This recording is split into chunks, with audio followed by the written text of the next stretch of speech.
Hello everyone, আসসালামু আলাইকুম। সবাই কেমন আছেন? আশা করি অনেক ভালো আছেন। আলহামদুলিল্লাহ, আমিও ভালো। আল্লাহর অশেষ রহমতে আপনাদের ভালোবাসা এবং দোয়ায়। এই গরু হারা না হো হো দেখো গরু আর একটা গরুর জিবলা কাটটা দিছে, অনেক খারাপ লাগছে ভিডিওটা দেখা।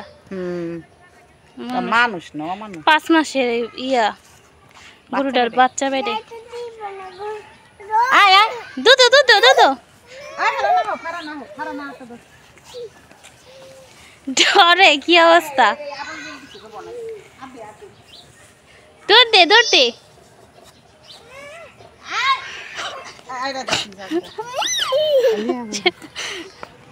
দে দে। এই যে গরু গরু আরেকটা গরু। যাও যাও যাও যাও দুধ দুধ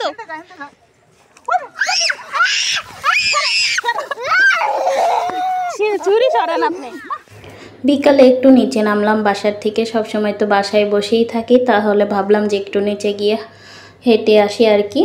হাঁটা চলা করা অনেক ভালো, হাঁটা মানে স্বাস্থ্যের পক্ষে অনেক ভালো, যার কারণে আসলাম নিচে। তো এখানে মরিচ গাছে মাশাল্লাহ অনেক মরিচ ধরেছে। তো এটা কি মরিচ আমি জানি না, কেউ যদি জেনে থাকেন তাহলে অবশ্যই বলবেন এটাকে কি মরিচ বলা হয়।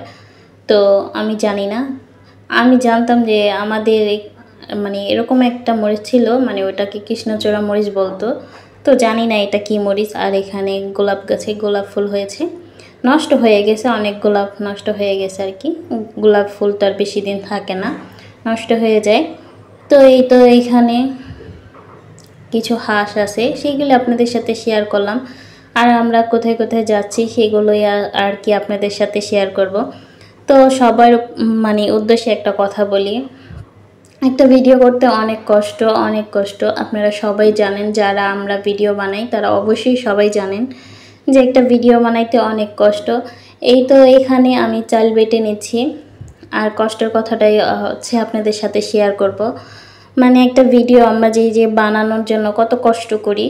এই যে এখানে আমি চাল ভিজিয়ে রেখেছিলাম, সেগুলি হচ্ছে মানে অল্প চাইলেই ভিজেছি। আর এই অল্প চাইল আমাদের এইখানে মানে মেশিনে ভাঙায় না। তো যদি মেশিনে ভাঙাইতো তাহলে হয়তো আমরা মেশিন থেকেই করে আনতাম, তো অল্প একটু চাল নেয় না, যার কারণে আমাদের এখন পাটায় বেটে নিতে হতেছে আর কি। পাটায় বাটতাছি, শিলপাটায়। তো একটা ভিডিও করতে অনেক কষ্ট। তো একটা ভিডিও 8 মিনিট 10 মিনিট বা 12 মিনিটের একটা ভিডিও আপনারা দেখেন খুব সহজে, কিন্তু এই ভিডিওটার পিছনে একটা দিন একটা রাত পুরো খাটতে হয়, তারপর হচ্ছে একটা ভিডিও আপলোড করি আমরা। তো অবশ্যই বলবো যারা এই যে আমার ভিডিওগুলি দেখেন আপনারা কমেন্ট করেন, কিন্তু লাইক করতে ভুলে যান কেন? কমেন্টের আগে আপনারা প্লিজ একটা লাইক করে নেবেন। সবাই একটা লাইক দিতে তো আর তেমন কোনো কিছু হয় না, তো একটা লাইক সবাই দিয়ে দিবেন। তো একটা লাইকের জন্য আর কি আপনাদের সাথে এই কথাটা বলা। আপনারা লাইক করতে চান না, জানি না কেন। তো কমেন্ট করেন অথচ লাইক করেন না। যদি লাইক না করেন তো কমেন্ট করে কী লাভ? তো একটা লাইক অবশ্যই করবেন, সবটাই দরকার আছে, মানে একটা লাইকেরও দরকার আছে, কমেন্টেরও প্রয়োজন আছে। তবে অনেকে আছে দেখা দিতেছে মানে কমেন্ট অনেক বেশি আসে কিন্তু লাইক আসে না, তো এই জিনিসটা অনেক খারাপ লাগে।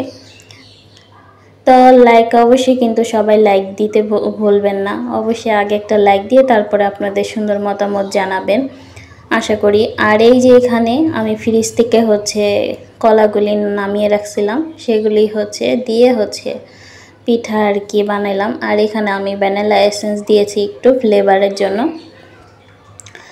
তো এখানে হচ্ছে একটা দুর্ঘটনা ঘটে গেছে আর কি, সেটা আপনাদের সাথে শেয়ার করি। মাটির হাঁড়ি নিয়েছিলাম পিঠা ভাজার জন্য। তো এটা হচ্ছে আমি প্রায় 10-15 মিনিট ভিজিয়ে রাখছিলাম, তাতেও কোনো কাজ হয় নাই।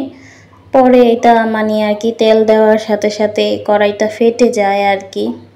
মানে তেল দেওয়ার সাথে সাথে না, প্রায় একটু গরম, যখন ভালো গরম হয়ে গেছে তখনই হইতেছে কি মানে কড়াইটা ফেটে যায়। তো আমার তেল যেগুলো দিয়েছিলাম সেগুলো সব পড়ে গিয়েছিল।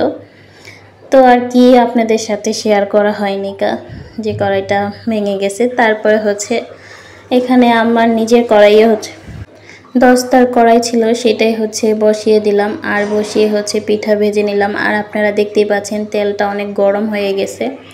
তো আমার চুলা অনেক তাপ, যার কারণে হচ্ছে আমার ওই কড়াইটা হচ্ছে ফেটে যায়। তো কি করব আর, দুঃখের বিষয়, কড়াইটা মানে মানে ফেটে যায়। মাটির কড়াই জিনিসটা হচ্ছে 1 থেকে 1.5 ঘন্টা 2 ঘন্টা আর কি ভিজে রাখলে হচ্ছে আর কি ফাটে না। তো এটা তো আমার বেশিক্ষণ ভিজানো হয় নাই, তো যার কারণে হচ্ছে আমার কড়াইটা আর কি ফেটে গেছে। আর আমার চুলার প্রচণ্ড পরিমাণ তাপ, হয়তো তার জন্যে হয়েছে। তো যাই হোক, আপনাদের সাথে অন্য কোনো সময় আবার দেখাবো মাটির হাঁড়িতে রান্না, শেয়ার করব, অবশ্যই শেয়ার করব। আর আপনাদের সাথে শেয়ার করতে আমারও খুব ভালো লাগে। তো এতক্ষণ ধরে যারা আমার সাথে আছেন, তো তাদেরকে বলবো প্লিজ একটা লাইক দিয়ে আপনাদের সুন্দর মতামত জানাবেন। আর যারা আমার চ্যানেলে নতুন, তো অবশ্যই তাদেরকে অসংখ্য ধন্যবাদ। তো আমার চ্যানেলে মানে পাশে থাকার জন্য বা থাকবেন আপনারা আশা করি। তো সেই জন্য অনেক অনেক ভালোবাসা এবং দোয়া রইল আপনাদের জন্য। আর যারা আমার আগের পুরানো আছেন, মানে যারা আগের থেকে আমার ভিডিও দেখেন, তাদেরকে অসংখ্য অসংখ্য ধন্যবাদ। তো এতক্ষণ ধরে ভিডিওটার সাথে থাকার জন্য। আসলে সবাই আমরা কষ্ট করে ভিডিও করি, তো একটা লাইকের আশাই সবাই করি। অনেকেরা হয়তো খারাপ লাগতে পারে আমার কথায়, তো প্লিজ ক্ষমা দৃষ্টিতে দেখবেন। আমি কারো উদ্দেশ্য করে বলি না, ঠিক আছে? আমি কারো উদ্দেশ্য করে কোনো কথা বলি না, কখনই বলি না। তো প্লিজ আপনারা, যদি আপনাদের কোনো খারাপ লাগে আমার কথায়, তাহলে ক্ষমা দৃষ্টিতে দেখবেন। মানে আমরা অনেক কষ্ট করে ভিডিও বানাই একটা লাইকের জন্যই, যার কারণে আর কি বলা। তো আজকের ভিডিওটা আপনাদের কাছে কেমন লাগছে অবশ্যই বলবেন। আর এই পিঠা বানাইতে গিয়ে আমার হাতের অবস্থা 12টা বেজে গেছে। রাত্রের বেলা ঘুমাইতে পারি নাই, হাত ব্যথায় প্রচণ্ড। তাছাড়া 2 হাতের তালুতে ঠোসকা পড়ে গেছে।